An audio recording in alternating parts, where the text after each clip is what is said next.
Étant donné que c'est le mois de l'autisme au Canada, on a choisi de faire cette activité-ci justement dans un but de sensibiliser les gens à la différence.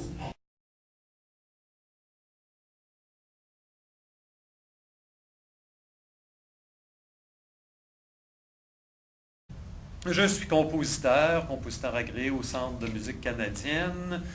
J'ai une cinquantaine de compositions qui vont de 8 minutes à 1h10 de durée. Je travaille un peu pour un organisme communautaire en santé mentale qui s'appelle La Clé des Champs, qui est un réseau d'entraide pour gens avec troubles anxieux.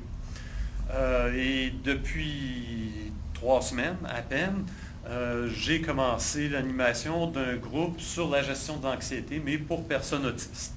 À 47 ans, en ce beau 6 novembre 2007, je viens d'apprendre que je suis fou. Oui!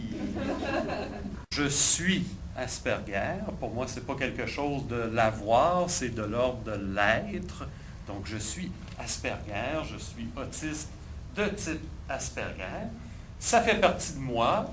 Ça ne me limite pas. Je fais toutes sortes de choses dans la vie.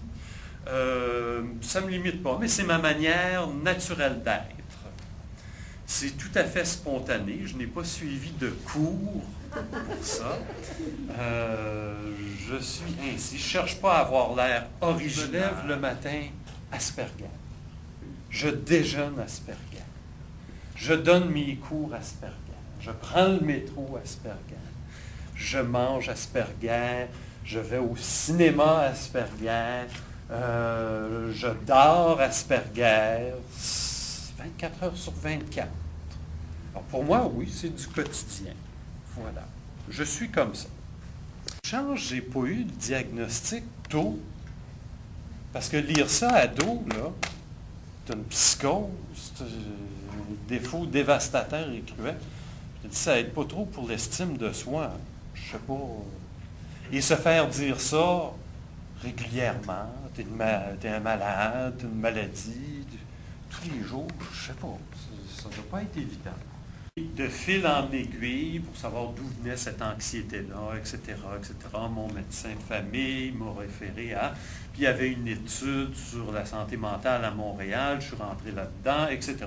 Le processus... classique, d'une certaine manière, même si j'avais aucun soupçon, parce que moi, je ne connaissais ni l'autisme, ni le syndrome d'Asperger. Les troubles anxieux, c'est beaucoup plus envahissant que l'autisme. Ça envahit vraiment toutes les sphères et ça peut avoir un impact majeur sur toutes les relations, sur nos activités. C'est vraiment envahissant. Et c'est envahissant auprès de nos proches. Je me sentais bien dans mon monde à moi. Je m'occupais facilement tout seul, sans jamais m'ennuyer, ni rien demander à personne. Ma sœur Geneviève devait me brusquer pour que je joue avec elle. Ça a l'air qu'elle y allait fort. Les 3 autres enfants jouaient ensemble sans moi. Ils faisaient des jeux de rôle qui ne m'attiraient pas. Faire semblant d'être docteur, d'être prêtre, d'être professeur, etc. J'avais des amis, du moins je le crois, mais à l'école seulement. Lorsque j'ai fait appel aux souvenirs de mes parents, parce que dans le processus de diagnostic, il faut interroger nos parents. Donc quand j'ai fait appel à leurs souvenirs, le qualificatif qui est revenu souvent, c'était imprévisible. Imprévisible. J'avais pourtant de véritables rituels. Mon préféré, aller allumer des lampions. Alors, je communiquais de cette manière-là, c'est-à-dire en peu de mots, en ne regardant pas les gens dans les yeux, mais je disais ce que j'avais à dire quand même, puis j'écoutais. Alors, les enfants autistes sont souvent déconcertants par leur manière d'être, de penser, d'agir, de communiquer. J'étais ainsi. Voilà. Il y en a qui me disent aussi, mais t'es guéri. T'es guéri. Je me suis fait dire ça. Alors, je m'en suis fait dire de toutes les couleurs depuis que j'ai fait mon coming out de personne autiste. Qu'est-ce qu'on m'a dit aussi? Mais tu n'es pas déficient. Je l'aime beaucoup, celle-là. Tu n'es pas déficient. Ben non, l'autisme, ce n'est pas une déficience intellectuelle. C'est vraiment différent. C'est autre chose. pas violent. Donc, tu n'es pas autiste, tu n'es pas violent. Parce que ça a l'air que nous autres, on est bien violents. On fait des colères terribles. Souvent, à part ça. Méfiez-vous. Ah, un autre. Mais tu n'es pas schizophrène. Non, mais non, je suis autiste, Asperger.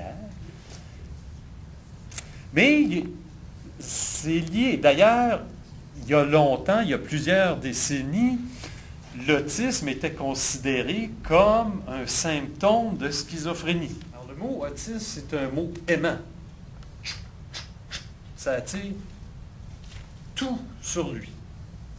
Et des fois, j'entends des gens se parler, l'autisme est responsable de tout ce qui nous arrive dans notre vie, de tout ce qui arrive, tous les problèmes, bien sûr, pas les bonnes choses. C'est juste pour les problèmes que ça marche, ça. La tendance que je vois, en tout cas à Montréal, c'est qu'il y a des organismes qui militent que pour un enfant diagnostiqué, tout de suite, service. Tout de suite. Moi, je dis que ça va selon le besoin. Il faut d'abord considérer les personnes, la personne. De quoi elle a besoin? Est-ce qu'elle a vraiment besoin de quelque chose? Est-ce que ça peut être juste des mesures d'accommodement? Là, il faut vraiment évaluer comme ça.